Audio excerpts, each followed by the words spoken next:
das coisas interessantes, por exemplo, é que enquanto a gente tem uma hipermedicalização da pessoa idosa, nós temos os multifármacos, aqui a gente tenta trabalhar isso por uma via que é talvez das tarefas, das possibilidades das pessoas desenvolverem atividades agradáveis, deles se envolverem em projetos pessoais que façam diferença para a vida deles. Muitas vezes, ao escutar a história de alguém, né, a pessoa chega e diz assim, olha, eu queria ser dançarina lá atrás. Há muito tempo atrás eu queria ter feito balé, por exemplo.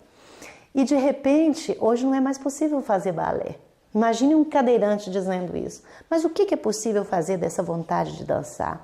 O que é simbolicamente, né, que pode remeter a essa dança? Onde essa pessoa pode participar? De que maneira esse sonho pode ser resgatado né, através de algum tipo de atividade? Então aqui o instrumento básico nosso é a atividade psicossocial, e essas atividades de desenvolvimento elas são feitas em oficinas diversas.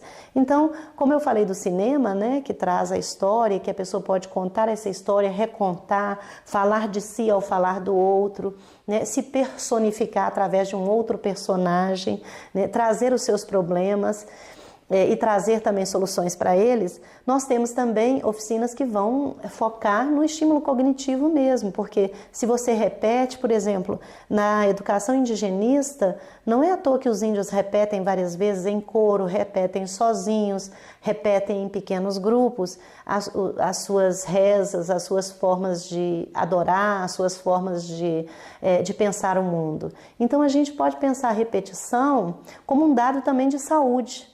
Então, muitas vezes as oficinas, elas trabalham com isso. Elas trabalham tentando trazer a aproximação do sujeito com aquilo que é de mais precioso no material da vida dele, na história de vida dele, nessa colcha de retalho que foi o seu contato com o mundo.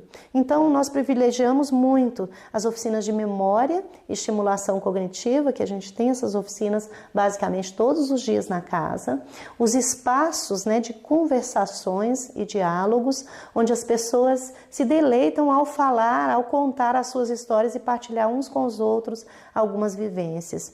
Um instrumento que a gente utiliza muito aqui também é a música, né? Porque a música acaba trazendo através, né, da forma lúdica de um poema musicalizado, uma vivência, uma história, uma dor, uma alegria, né? E os sentimentos eles afloram muito através de uma música. Muitas vezes você toca uma marchinha de carnaval que remete a um passado gostoso que foi vivido.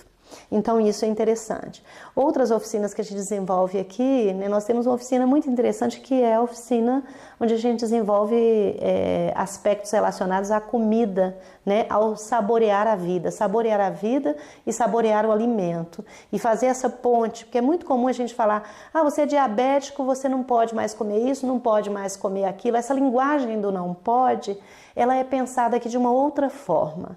Ela é pensada como uma possibilidade de aproximação daquilo que é a comida da alma. O que me tocou profundamente? O que eu gostava, né, de comer na casa da minha avó, da minha mãe? O que eu gostava de comer quando criança? O que eu gostava de fazer? O que me deixou marcas interessantes? Esses pratos, essas memórias, elas são importantes para a gente construir aquilo que é a aproximação ou aquilo que são os instrumentos mediadores entre as conquistas desse sujeito e que podem eclodir, né, num movimento na direção da sua saúde. Pode tornar mais fácil, mais degustável a vida, né? E os processos que são necessários para a conservação da saúde, porque agora a gente vai falar muito mais em conservar a saúde do que em manutenção da saúde. A gente vai falar mais em conservação, porque aqui todos têm alguma saúde. Se a gente está vivo, alguma saúde nós temos. Tem equipamento funcionando. Então a gente não pode pensar na pessoa de mais idade como uma pessoa doente. Por isso os espaços precisam ser espaços mais agradáveis. As moradias precisam ser moradias que possam ter também essa compreensão de que o sujeito ele desenvolve uma noção de pertencimento em relação a esse espaço vivido.